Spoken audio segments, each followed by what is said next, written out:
Dan dia sanggup nunggu rumah itu karena kebetulan dia buka usaha juga bang. Jadi dia buka usaha rental PS. Jadi mungkin rame kan, rame nggak kerasa. Tapi setelah tutup PS tengah malam, ya disitulah ternyata mulai. Nggak lama di satu malam dia pulang kerja, akhirnya dia mandi, setelah mandi nampak akhirnya Nampak apa? sosok perempuan itu melayang gitu di atas. Assalamualaikum warahmatullahi wabarakatuh. Kembali lagi di Kupas Malam bersama gue Mahfud. Sebelumnya gue mengucapkan terima kasih banyak buat kalian yang masih setia di channel ini. Semoga kalian semua tetap dalam keadaan sehat walafiat dan pastinya selalu dalam lindungan Allah Subhanahu wa Ta'ala. Amin. Di episode Kupas Malam kali ini, gue sudah kedatangan seorang narasumber yang telah menghubungi kita melalui Instagram karena kesibukannya. Jadi baru malam hari ini beliau bisa hadir di Kupas Malam. Cerita apa sih yang ingin diceritakan di Kupas Malam kali ini? Penasaran dengan ceritanya? Kita kenalan dulu dengan narasumbernya. Selamat malam Mas Hari. Malam Mas. Aduh, akhirnya jadi juga nih bisa mampir ke sini nih. Setelah 3 kali gagal ya. Iya, 3 kali itu gagal tuh. Saya cancel 2 kali, Mas Mahfud sekali cancel. Ini yang mau diceritain ini pengalamannya yang gimana nih Mas? Soalnya kan memang kita sempat ngobrol lah ya. Kalau Mas Ari ini memang tinggal di sebuah rumah angker ya, rumah tua ya, rumah tua. Cuman sempat direnovasi, tapi setelah renovasi pun memang tetap pengalaman horor dan kejadian-kejadian horor itu tetap ada itu ya. Sebenarnya kejadian apa aja sih? Jadi sebenarnya kan bukan rumah saya, jadi itu rumah kerabat lah.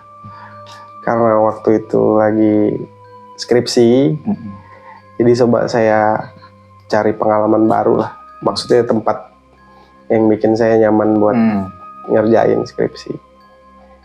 Ternyata nyamannya di rumah itu, gitu, rumah kerabat lah. Di salah satu tempat lah di Kota Bandar Lampung.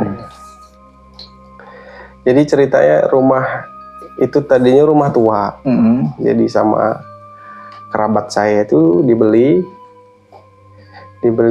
dan direnovasi lumayan besar lah rumahnya. Sebelum saya ke situ kan histori ke belakangnya memang sudah ada pengalaman karena rumah itu setelah jadi kan ditunggu sama anaknya, tinggal di situ ternyata nyaman gitu loh bang. Gua bikin skripsinya lumayan lancar lah. Mungkin.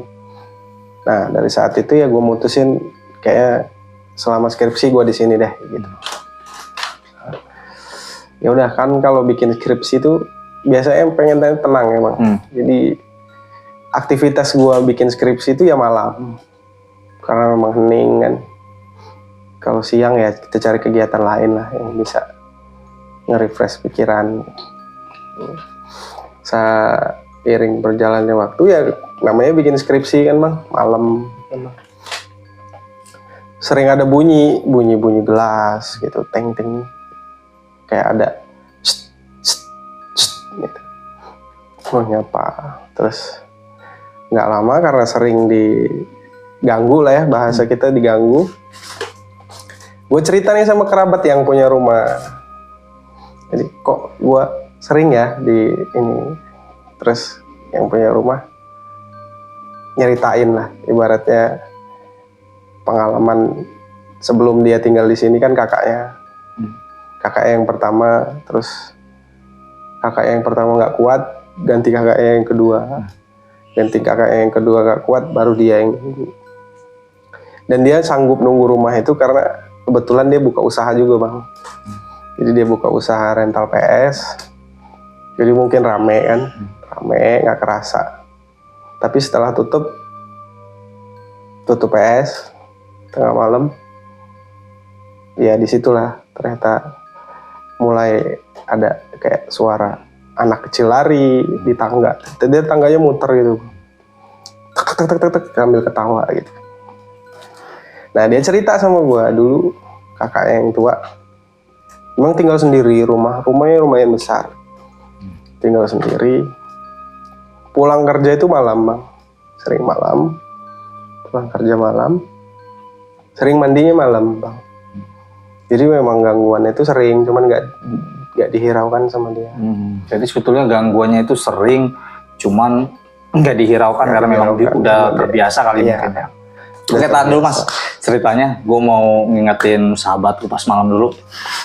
Oh ya, buat kalian yang ingin menjadi narasumber seperti Mas Ari ini, langsung saja gentayangin Instagram kita di @kupasmalam.id. Dan buat kalian yang ingin mendengarkan salah satu playlist kami tanpa iklan, bisa langsung kunjungi Spotify kami.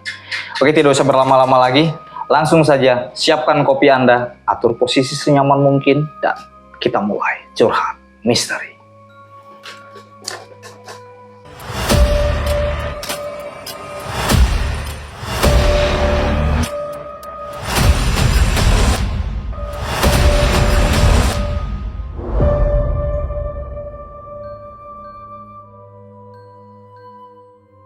Jadi itu rumah tingkat 2 mas, tingkat 2. Kebetulan yang di atas tuh yang sering ngalamin gangguan, tapi di bawah juga lumayan sering karena memang kayaknya sudah eksis lama di situ ya.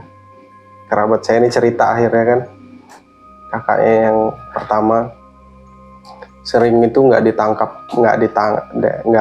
ditampilkan lah, tiba-tiba lewat. Terus tiba-tiba kalau tengah malam tuh kayak ada suara nangis di tangga. Ya udah dia coba buat, ya udahlah berani gitu kan, karena masa di rumah sendiri gitu. Dia coba buat lawan lah rasa takutnya itu. Nggak lama di satu malam dia pulang kerja, akhirnya dia mandi. Setelah mandi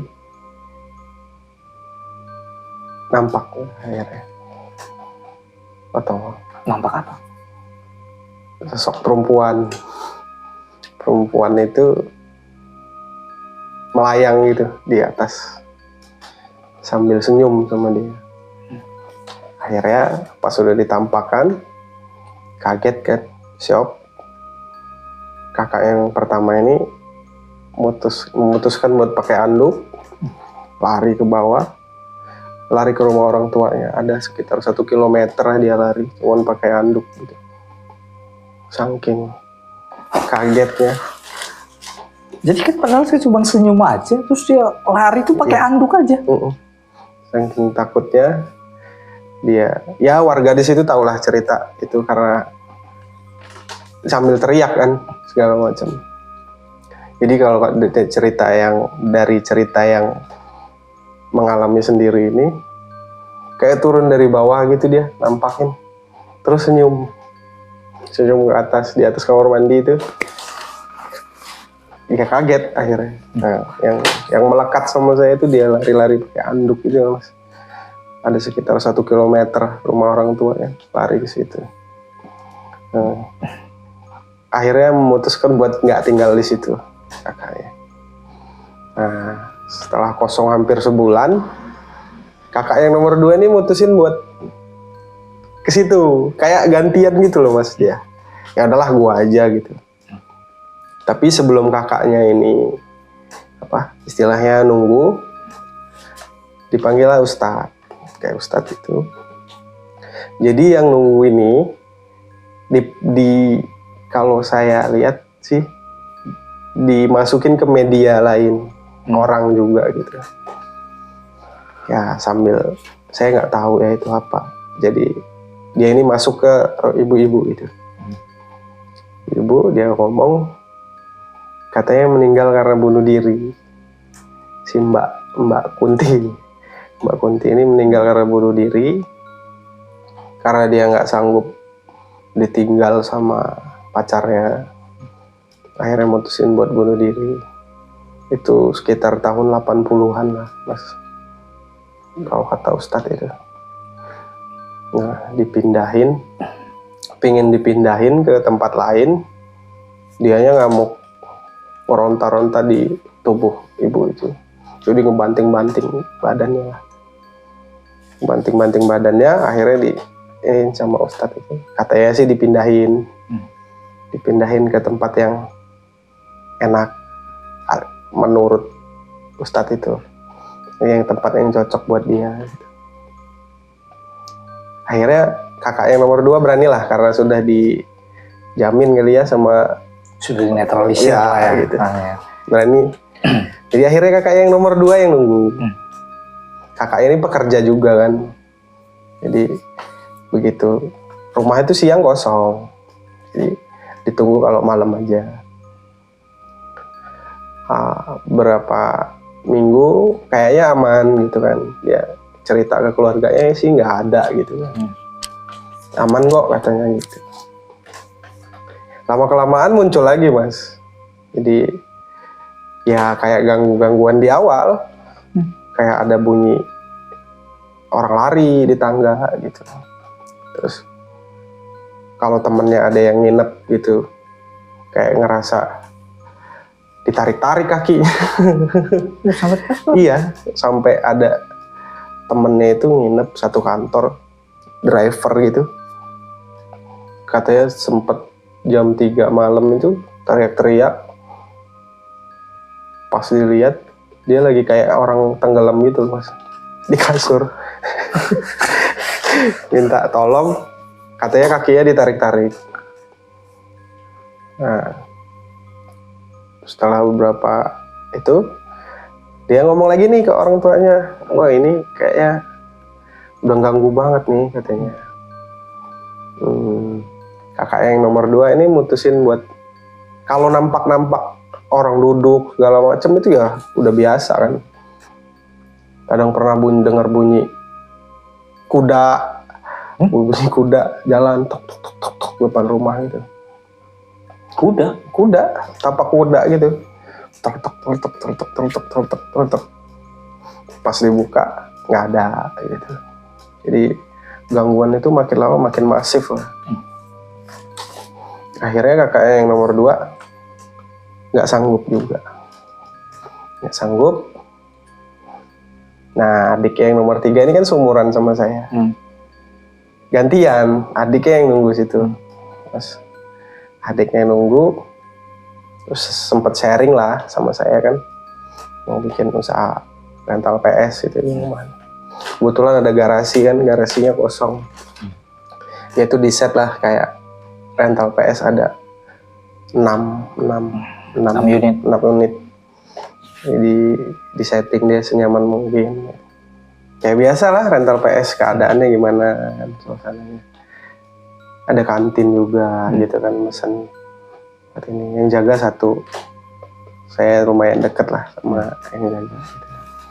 Nah setelah saya diceritain mungkin udah kepalang tanggung nih skripsi saya itu, jadi saya mutusin buat lanjut lah gitu. Di sini nggak apa-apa sebentar, sambil kalau ngerjain skripsi ya sambil ngobrol sama yang jaga kan, PS sudah tutup lah.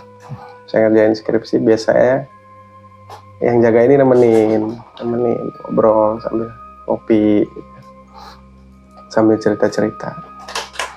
Saya ini nggak apa-apa ambilin. Ya nggak apa-apa. Saya ini nanya gitu kan sama yang jaga. Gitu. Kemarin yang punya rumah cerita. Gitu. Karena saya juga sering diganggu, saya langsung cerita kan sama yang jaga. Terus kata yang jaga, udah biasa kak di sini katanya. Saya yang jaga, saya kan tidur di sini katanya, nggak tidur di PS. Karena kan panas katanya. Biasanya gimana katanya? Ya kalau dengar suara anak kecil lari, sama dengar suara satset gitu ya. Biasa lah katanya, saking udah seringnya, udah cerita normal lah biasa. Si karyawannya ini tidur, saya lanjut buka skripsi. Saya lagi ngetik segala macam, haus kan kebetulan saya ke kulkas mas, ambil minum, Biasa minum, saya tutup lagi kulkasnya, saya ke laptop saya lagi. Laptop saya lagi. Jadi kulkasnya kebuka sendiri. Jadi jedek gitu. Saya lihat kan. Wah, kata saya ini. Saya samperin kulkasnya. Terus saya bilang gini. Saya numpang di sini, kata saya. Kalau memang saya ganggu, saya minta maaf, kata saya. Nah, yaudah saya tutup lagi ya. Saya lanjut buat skripsi, normal lah. Itu hari itu normal, saya tidur, bangun siang, sorenya ketemu yang punya rumah. Terus saya cerita lagi semalam. Kulkasnya buka sendiri, kata saya kan. Terus dia nantangin saya gitu loh, Mas. Kata dia, berani nggak lo, katanya, nantang. Terus saya nggak berani, kata saya. Saya percaya itu ada, cuman saya nggak berani buat nantang gitu. Nah, nggak lama yang punya rumah cerita, nanti gua tantangin, katanya. Oke lah kata gua kan, Bang. Di suatu malam, memang ya setelah tutup, saya udah tidur itu. Teman saya ini makan, kebetulan lapar kan, cari makan, makannya di ruang makan gitu, kursi. Kata dia, bunyi lah gangguan kayak gitu biasa, kayak sekelibat putih lewat segala macam. Nah, yang punya ini ngomong, katanya, kalau memang lo ini tunjukin, kata dia, tunjukin. Yaudah, dia makan normal, dia kayak beneran nantang gitu, Mas. Habis dia makan, selesai makan, dia masuk kamar tidur. Paginya subuh lah, itu jam 5:30, jam 5 gitu. Kursi makannya acak-acakan. Setelah dia tantangin malamnya, kursi makannya itu nggak beraturan, berantakan. Ditantangin sama dia malam itu. Jadi dia bangunin saya, nih, katanya, semalam gua nantangin. Jadi saya bilang, ini kursi beneran, kata saya. Bukan lo yang ngacak-ngacak, enggak, kata dia. Apa? Ini beneran kayak dia yang ngacak-ngacak, katanya gitu. Tapi pas ngacak-ngacak itu nggak kedengeran sama sekali? Kedengeran, Bang. Tapi dia biarin aja. Serak-serak banyak gitu. Serak. Kaget kan. Akhirnya dari situ dia mutusin buat nggak nantangin lagi. Dia damai lah istilahnya.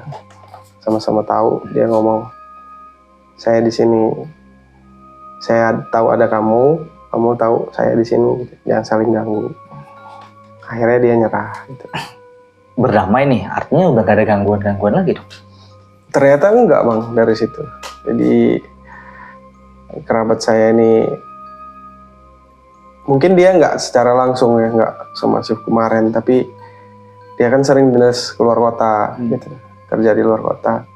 Kadang-kadang temennya nginep, kalau udah kemalaman tuh nginep di rumah. Teman-temannya yang sering digangguin. Kalau pernah waktu itu saya masih di situ kan, karena skripsi belum selesai. Tiba-tiba rombongan tuh datang lah sekitar jam 1 dari salah satu provinsi lah, dari Bengkulu. Karena nyampe jam 1 tuh pada nginep. Ya udahlah, biasa kan namanya 2-3 orang beres-beres, mandi segala macam. Nah, dia sama temennya ini duduk di depan rumah. Nyantai lah, habis makan segala macam, semua tidur. Ternyata mereka ini ya ibaratnya minum gitu, mabuk lah ibaratnya. Ternyata waktu lagi itu kan ada sisa pasir bekas bangun rumah itu loh, Mas, di depan. Ditimpuk, disembur lah ya. Pasir itu kayak ke rombongan itu. Jadi ya beneran itu 3 orang yang ngalamin katanya. Pasir itu ke wajah mereka gitu. Terus sampai kaget kan, terus temennya bilang kacau banget nih rumah, kata dia kan. Terus kata yang punya rumah, ya memang di sini ada yang nunggu. Gitu.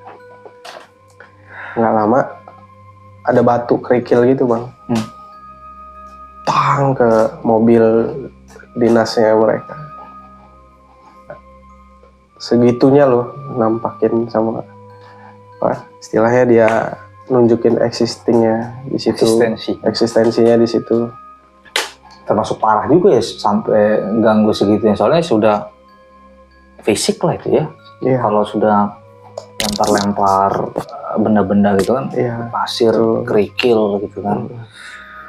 Akhirnya setelah itu Akhirnya nggak bisa tidur. Nggak bisa tidur, memutuskan untuk tidak tidur sampai pagi. begadangan sampai pagi. Begadangan. Dan akhirnya ya kapok mereka menginap di situ. Serem juga itu. Ya, itu. Ada kejadian lagi nggak setelah itu? Ada bang. Jadi ini kan rumahnya kebetulan rumah tempat ngumpul lah ya, tempat ngumpul teman-temannya gitu. Jadi pas malam minggu kan habis, ya saudara saya ini kan kayak anak motor lah masuk. Jadi waktu selesai kopdar malam minggu nginep di rumah itu juga gitu. Pas nginep normal lah bang, biasa namanya lanjut nongkrong kan di rumah segala macam. Pada tidur yang ngapar aja bang di rumah itu kan, karena lumayan rame lah waktu itu.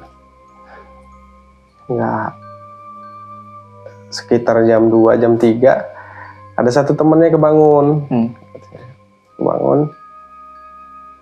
mau minum gitu. Minum itu kan ngelewatin rental PS itu kan. Rental PS itu di pintunya kaca bang. Jadi kalau kita ada dalam rumah bisa ngelihat ke dalam. Dalam itu PS-nya hidup. PS-nya hidup, dia ngelihat temennya lagi main. Lihat temennya lagi main, ya dia ngomong sih dalam hati, ngapain anak gitu main PS bukannya tidur gitu kan. Ya udah dia minum, saya minum, dia tidur lagi. Selesai minum, begitu dia lihat ke kamar, loh bukannya dia ini tadi main PS gitu. Terus temennya begitu selesai minum ngelihat temennya, ya udahlah pikirnya kan, biarin aja karena dia ngantuk mungkin apa, dia masuk kamar lagi. Masuk kamar, pas dilihat dia ngelihat yang main PS itu lagi tidur bang. Terus lagi kok katanya di sini, karena takut kan, panik bang, dia udah mikirnya macam-macam kan. Dibangunin lah temennya ini, gua ngeliat lu main PS katanya sambil gemeter gitu kan dia bang. Lihat temennya setengah sadar, kenapa katanya, gua ngeliat lu main PS katanya. Bangun kan temennya, di mana? Pas keluar ngeliat PS itu hidup tapi nggak ada siapa-siapa.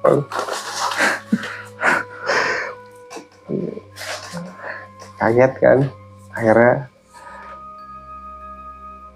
ya mungkin sosok lain gitu menyerupai temennya, kabur ke kamar bang, kabur. Juga dimatiin itu? Enggak berani dia bang.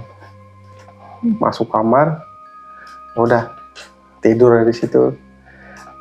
Pas balik ke kamar, dia masuk ke kamar, ngelihat temennya ini lagi tidur bang.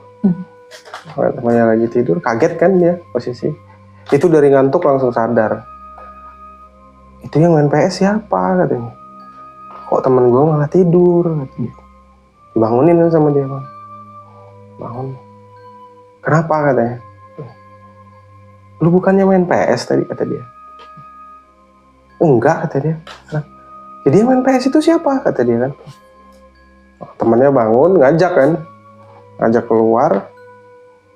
Pas dilihat ke ruangan itu tempat main PS itu, TV sama PS-nya hidup tapi nggak ada siapa-siapa bang di situ. Nah, ketakutan lah dua orang ini kan, ketakutan, itu langsung lari bang, refleks. Nggak dimatiin? Nggak dimatiin bang. Jadi pas dia akhirnya di orang ini sadar kan kalau wah ini kayaknya kacau ini, lari ke kamar langsung selimutan nih, gemeteran lah yang ngelihat ini. Terus nah, pas di kamar sempat ngeyakinin lu beneran nggak main PS di situ? Oh, enggak, sumpah, sampai sumpah. Jadi itu siapa? Nggak tahu gua. Akhirnya mereka memutusin buat ya udah tidur aja gitu. Memang lagi apes aja kali malam itu kan. Nah, ya banyak kejadian itu. Akhirnya rumah itu ya ibaratnya yang punya rumah juga akhirnya nggak mutusin buat nggak tinggal di situ. PS juga mungkin karena banyak cerita jadinya makin kesini makin sepi. Akhirnya rumah itu nggak ada yang nunggu bang sampai sekarang. Jadi PS juga tutup bang. Semua nggak ada yang nunggu lagi jadi. Nggak ada yang nunggu sekarang rumah itu. Jadi sekarang dibiarin. Kabarnya dijual. Tapi gini Ri, Mas Ari kan ya cerita di awal kan itu kan rumah itu sempat direnovasi. Nggak coba tanya atau apa itu dulunya rumahnya itu memang kalau kata orang lama di situ memang lama terbengkalai bang. Jadi rumah itu dijual karena memang kan sempat cari tahu juga sih bang kenapa gitu kan kok banyak banget gangguan orang di situ. Rupanya memang rumah itu lama bang terbengkalai. Jadi ditinggalin sama yang punya rumah dan sekeluarga itu pindah ke Lubuk Linggau katanya bang. Jadi selama hampir 12 tahunan lah itu kosong. Baru dibayarin, dibeli sama orang tuanya, direnovasi total. Mungkin yang sudah tinggal di situ nggak terima kali bang. Jadi ya berharapnya rumah itu terbengkalai lagi. Berharap kosong aja udah gitu kan. Kalau ada orang lalu dia merasa terganggu kali itu ya. Serem juga itu ceritanya itu. Abang kalau mau bayarin? Ogah, gue nggak mau, gue mau bayarin. Terus rumah itu, jadi serem. Mas Ari yang punya rumah ini lebih banyak cerita dibanding lu kali ini. Pastinya, bang. Karena dia hampir 2 tahun di situ. Iya, lu cuma di situ kan singgah untuk ngerjain skripsi kan. Betul. Boleh lah itu diundang itu ke sini tuh. Boleh tuh, nanti kita atur aja bang jadwal. Serem juga itu ya ceritanya. Oke Mas Ari, mungkin gitu aja. Thank you untuk waktunya. Sudah mau datang ke Kupas Malam untuk berbagi cerita pengalaman horor. Oke, bagaimana ceritanya menurut kalian? Langsung saja tuliskan komentar kalian di bawah ini. Jangan lupa untuk tetap dukung channel ini dengan like, subscribe, and share. Believe it or not, that's your perspective. Go Mahfud, selamat malam.